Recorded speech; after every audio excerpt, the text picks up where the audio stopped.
आप देख रहे हैं लेटेस्ट कानपुर न्यूज। कानपुर की सभी खबरों को देखने के लिए हमारे चैनल को तुरंत सब्सक्राइब करें।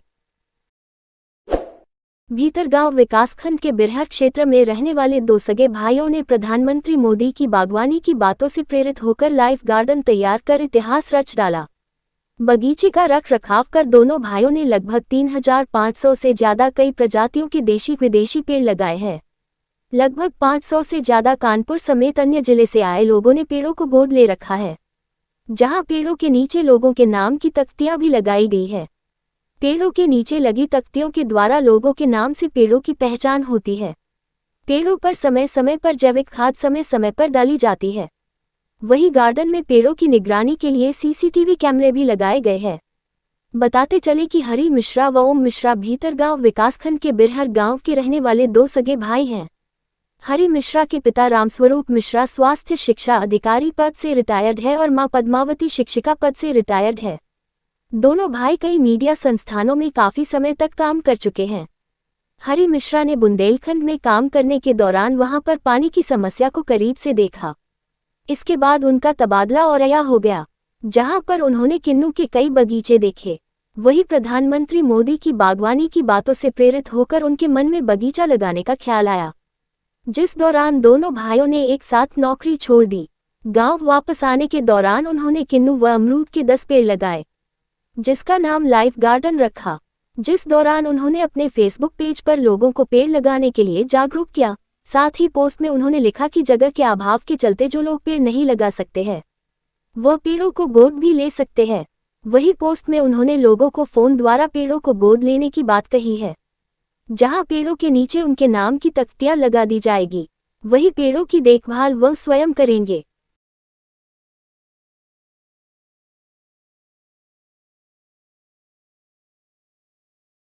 सर, क्या नाम है आपका? हरि मिश्रा। हरि मिश्रा जी, आपने जो लाइफ गार्डन तैयार किया है, तो इसका ख्याल किस तरह से आपके मन में आया और कहाँ-कहाँ से लोग अभी तक पेड़ों को गोद लेने आ चुके हैं? देखिए, परंपरागत खेती से कुछ हट के करना था और इधर प्रधानमंत्री जी भी बार बार बागवानी के लिए प्रेरित कर रहे थे, तो मेरा झुकाव बागवानी की तरफ ही गया। तो बागवानी शुरू कर दी मैंने लगाना सन 19 में मैंने लगाना शुरू किया था।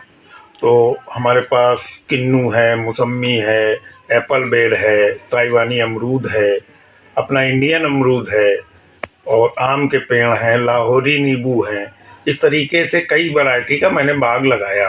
अब तो खैर तैयार हो गया है और फिर लोग कहने लगे कि आप पास तो ज़मीन थी, आपने लगा लिया, हम क्या करें। तो हमने उन लोगों को जोड़ने के लिए एक पोस्ट डाल दी कि आप हमारे पौधे गोद ले लीजिए, कुछ नहीं मिलेगा तो पुण्य मिलेगा आपको पौधे लगाने का। जब तक पौधा रहेगा तब तक आपका नाम जिंदा रहेगा। तो हम उसमें एक प्लेट लगाते हैं उस व्यक्ति की जो गोद लेता है। और प्रोसीजर मैंने ये बनाया कि अगर आप नहीं आ सकते तो हमको व्हाट्सएप पे अपना नाम, पता, मोबाइल नंबर लिख कर भेज दीजिए, हम आपका पौधा अलॉट कर देंगे गोद। उन पेड़ों को जो फ़ोन द्वारा लोग पेड़ गोद ले रहे हैं या वैसे ले रहे हैं, तो क्या इसका कोई चार्ज भी है? प्लेट का चार्ज लेता हूँ। आपकी नेम प्लेट होगी तो नेम प्लेट का चार्ज आपको देना होगा। बात की जाए अगर बाग में पौधे लगाने की, तो अब तक लगभग कितने पौधे लगे होंगे और किस किस प्रजाति के कहाँ से लगे? करीब 3500 पौधे हैं। तो उसमें किन्नू है, मौसम्मी है, रेड माल्टा है, ये तो पंजाब की पौध है, एप्पल बेर है और ताइवानी अमरूद है। ये कुछ हमने पश्चिम बंगाल से मंगवाए हैं।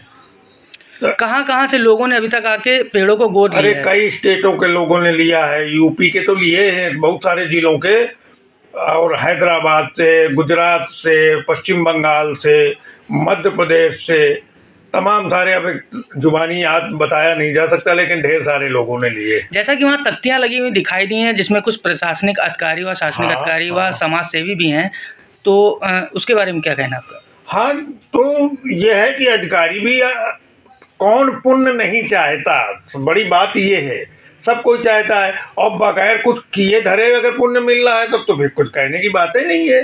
तो अधिकारी भी लेते हैं, समाज सेवी तो खैर आगे बढ़ते ही हैं।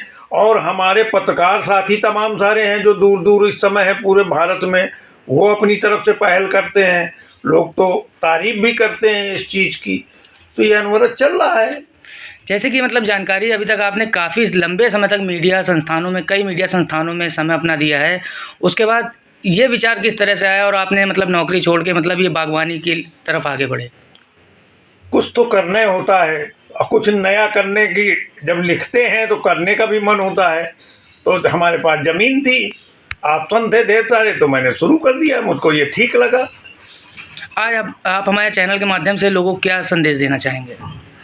भैया, प्रकृति हमको जिंदा रखती है, तो प्रकृति का कर्ज चुकाने के लिए इससे अच्छा कोई माध्यम नहीं है। इसीलिए मैंने स्लोगन बनाया है, जीवन के रंग प्रकृति के संग। सब्सक्राइब करें हमारे लेटेस्ट कानपुर न्यूज़ चैनल को और बेल आइकन दबाना ना भूलें।